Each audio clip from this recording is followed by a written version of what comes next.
Isa sa mga biktima sa Tacloban shooting na tubong Pampanga, pinarangalan dahil sa kabayanihan nito. Tutukan sa report. Isang Kapampangan, isang kabataan, isang bayani.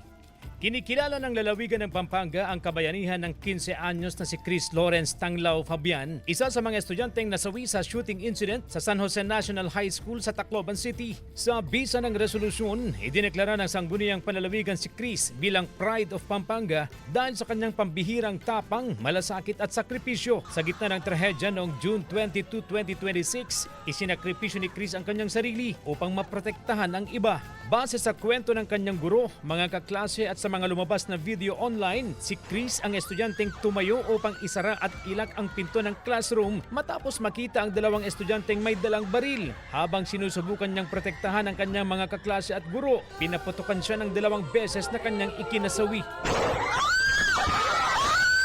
Ang pamilya ni Chris ay mula sa Barangay Lourdes, Minalin, Pampanga at napunta sa Tacloban bilang mga peddler, kung saan nila ipinagpatuloy ang kanilang kabuhayan. Personal na nagtungo sa Tacloban City si Pampanga Vice Governor Dennis Pineda at iba pang opisyal ng lalawigan upang ipaabot ang pakikiramay ng mga Kapampangan sa naulilang pamilya. Ibinigay rin ng mga opisyal ang kopya ng resolusyon at tulong mula sa Kapitolyo. Para sa Pampanga, ang ginawa ni Chris ay patunay na ang tunay na tapang ay hindi nasusukat sa edad, kundi sa pusong handang magsakripisyo para sa kapwa. Bukod sa Kapitolyo ng Pampanga, kinilala rin ng Konseho ng Bayan ng Minalin si Chris dahil sa kanyang kabayanihan.